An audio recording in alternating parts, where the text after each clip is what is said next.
Good morning, everybody.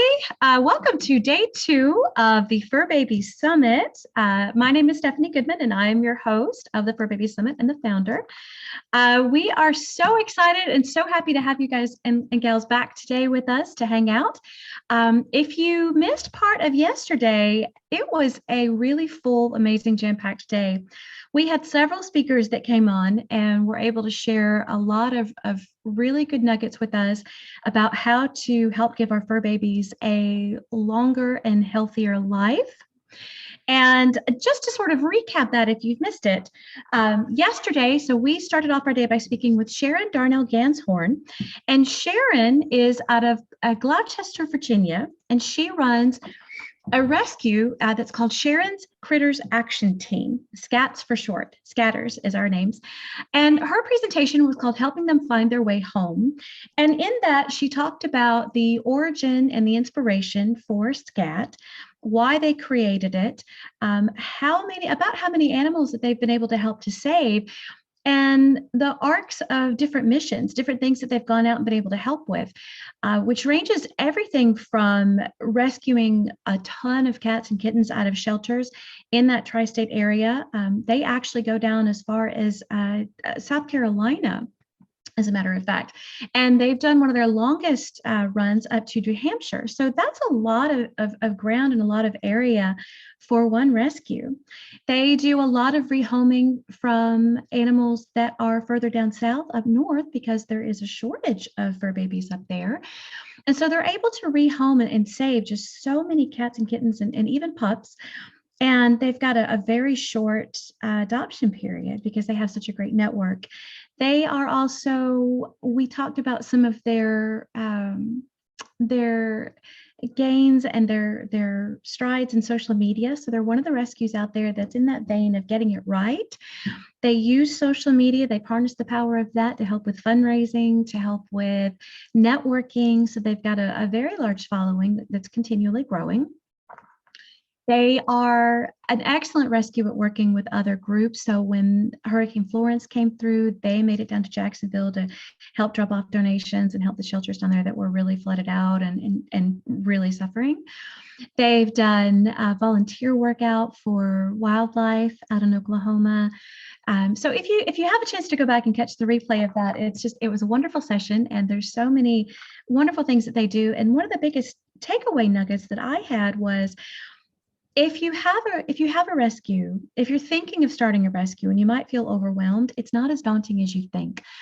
And it's key to reach out to other rescues who have started doing this before you and kind of follow their model, see what they're doing, see what's worked for them, reach out, start a presence on social media, because we are in that age, there's no getting around it.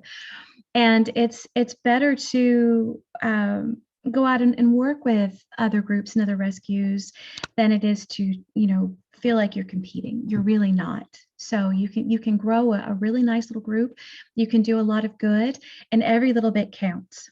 Another nugget we had was that when you go out, when rescues or sanctuary groups are running fundraisers or things like that, and you feel like, well, I really want to donate, I want to help, I want to do something and get involved, I can't tell you how many people I've heard that have said, oh, I feel terrible if I just donate $1. That's really not true. Every little thing that you donate is worthwhile. Every little thing adds up. Everything has value. And even if you can't do something monetarily, you can reach out to them and go, hey, I want to get involved. Do you have a need for posting things online for social? Do you have a need for networking? Do you have community events? Do you need fosters? Do you need someone to come up and help socialize? So there's a number of ways you can get involved, and it's not always it's not hard to do. So we were very grateful and very happy to have Sharon on yesterday to talk about SCAT, and definitely check out the replays. Up after Sharon was Dr. Danny McVetti, and Dr. Danny McVetti is the CEO and founder of Lap of Love. And if you've never heard of Lap of Love is a large group and growing of vets that will come into your home to do euthanasia for your fur babies when it's time. So a really good plus point to that is that it helps to have more of a peaceful and more of a gentle passing at home. And it's sometimes it's easier for the families, and you don't have to travel. You don't have to worry with the stress of that. Everybody can be present and say their goodbyes. And you really get more of a sense of, or you do get a sense of closure. I've been on both sides of that coin, so I've had to go to the vet's offices, and they do a wonderful job. But I've also been on the side of being able to do this at home with some of mine, and it is a very different experience. And so if we're able to, when we're able to, that's something that we advocate for. And Dr. Danny went through the whole process of what happens, how they set up, the discussions you have, your options for cremation afterwards for your fur baby. And it's all very dignified. Some people are concerned, or they don't really want to talk about the end of life, but it's an honor to be there with our fur babies during that time and to do as much as we can. And Lap of Love really tries to make that a lot easier on us. And they do have a component in their circle for grief support and counseling, which is also something else that I'm a big advocate for, because we really need that.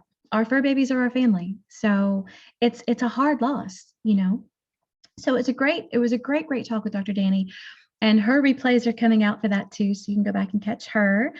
After Dr. Danny, we had Jody Miller-Young, and Jody so it was a very interesting discussion. Jody is in homeopathy, and Jody, now let me preface this by saying, again, no one is ever vet bashing on this summit. None of us are doing any of that. What we are doing is bringing in conjunction with veterinary care, some supplementary care, auxiliary things, additional things that you can add into your tool belt.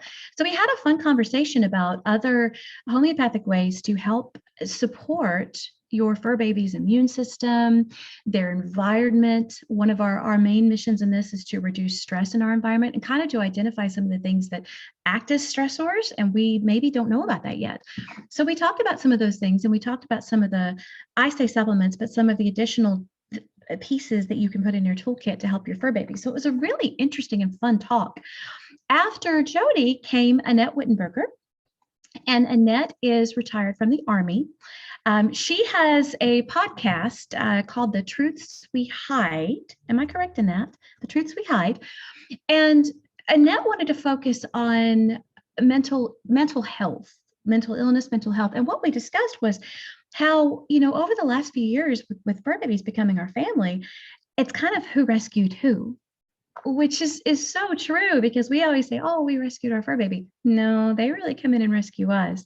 They bring us so much joy and peace and companionship, and so much, it reduces blood pressure, it reduces your risk for a heart attack, for a stroke. And there's studies out there that have shown that. And Annette was talking about how with puppies that they're raising right now, that it's just been such a monumental experience to help raise these little ones, and just the joys that you go through.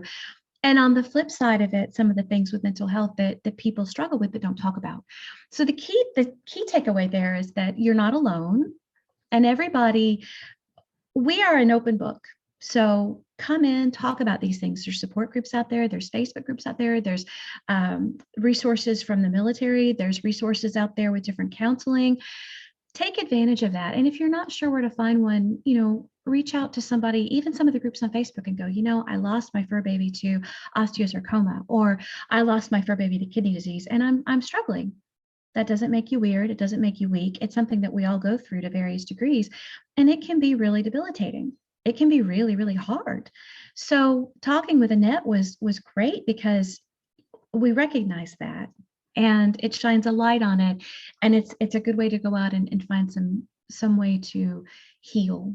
And truthfully, the loss, it never really goes away. I think we can all agree to that, but it does lessen in the degree of how raw it feels, So then later you can go back and look at those pictures and listen to those songs, and it doesn't make you, cry like, drop of a hat.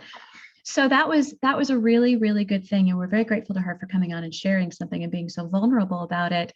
And we invite everyone else to do the same thing. We have a Facebook group, the Furbabies Summit. So if you've got stories or something that you're struggling with, feel free to post your story there and talk about your fur baby. And we are adding resources to that.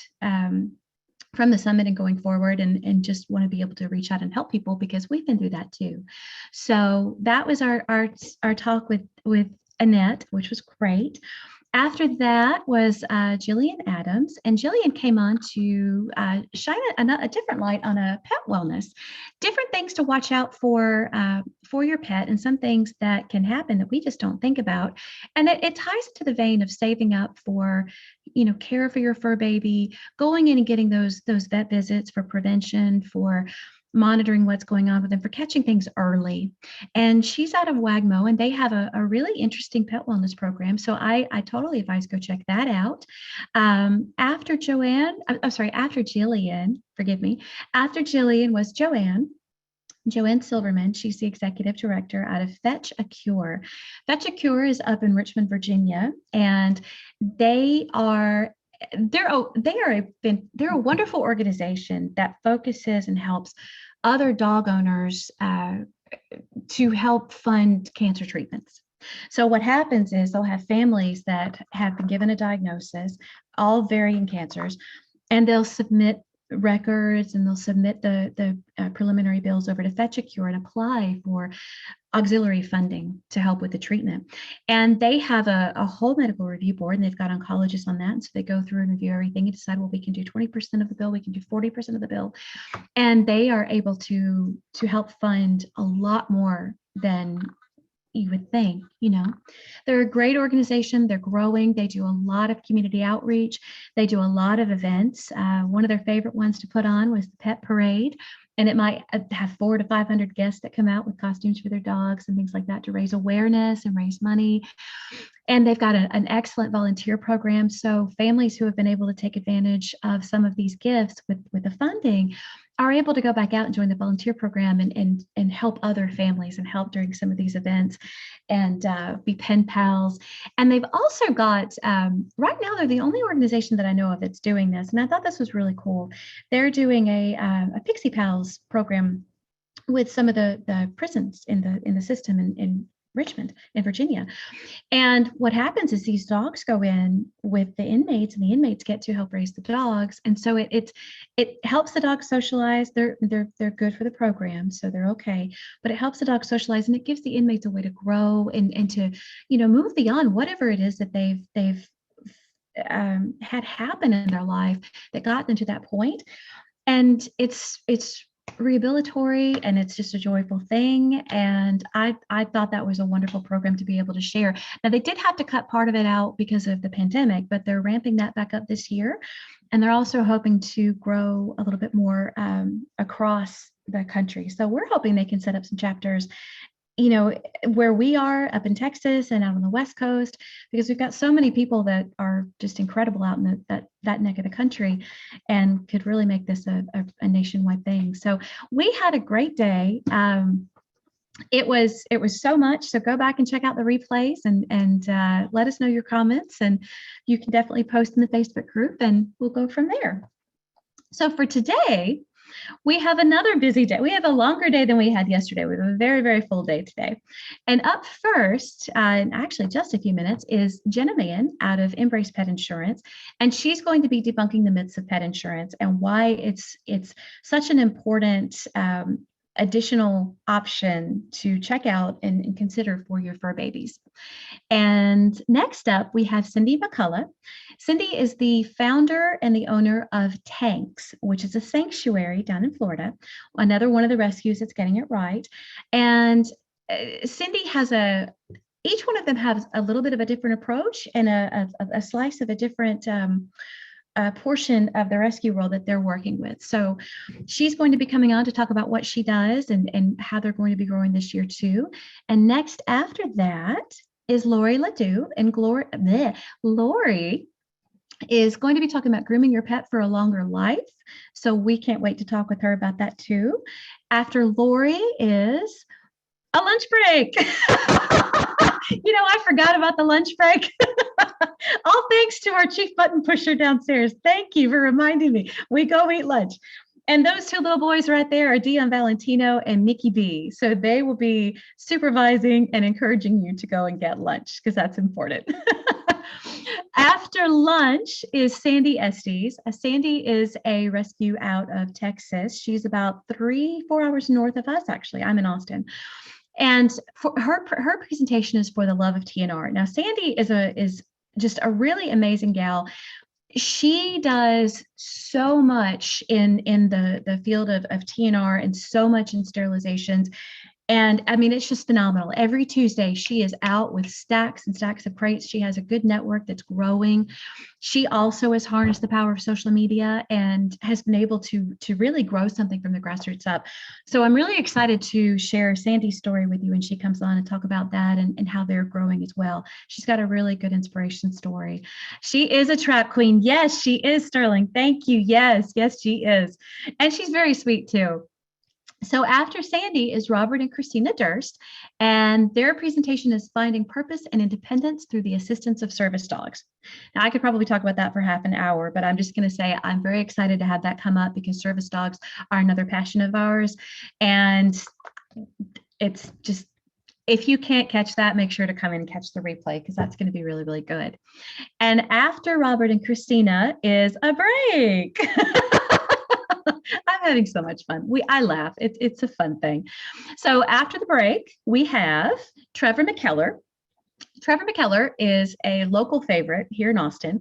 And Trevor is one of the co-founders of Healthy Pet, which Healthy Pet is, well, they started several years ago, and it began as one store. They're a pet food store here in Austin. But they do more than that in the store. And one thing Trevor's going to come in and talk about is what's best for your cats and dogs. But we'll sit down and talk about some of the different food options and nutrition and things that they have and it's a full passion of theirs because they just want to help give the best options that for us as fur baby parents for our littles. So a lot of different things to choose from. It's different than the commercial big box stores. There's a lot of different things that they offer and they are growing. So, and they do ship. But it's just a great outfit. And I'm really excited for him to be able to share because they've worked very, very hard on this. So after Trevor is me. I have to giggle about that one. So my presentation is going to be Adventures in Pet Rescue. I am, before the pandemic hit and we went through the shutdowns, I used to transport pretty regularly for different rescues, and I was known and am known as one of the flying angels. I traveled a lot with my work, and so I love to fly, and I love to fly animals back and forth across the country. And so a lot of what I would do were cases that it would be a little bit more challenging for them to endure a multi-day vehicle transport. So I would fly them. And so we would set up the routes, we would set up the pickups, the drop-offs, everything like that. And it's a lot of fun flying an animal that you just met. But I love it. It's a huge passion of mine. I cannot wait to get back to it. So that is mine. And then after me is Sterling Davis, our trap king. And no, you don't lose cool points for compassion. So we are extremely excited to have Sterling on today, and he is the trap king. So our TNR, thank you. And again, if you guys can't tune in all day today, we're going to have the replays up and going. So check those out. But if you can catch it, we're really excited. Drop your comments and your questions in the chat box, or you can send them in the Q&A. And we also have our Facebook group up and running too. So we have technical support downstairs. Thank you, Scott. So he is our chief bottle washer and chief button pusher. So we could not be doing this without his assistance. So we thank you very much down there. So that is our agenda coming up for day 2. And we will take a really quick break and see if Jenna has logged on yet for today. So thank you.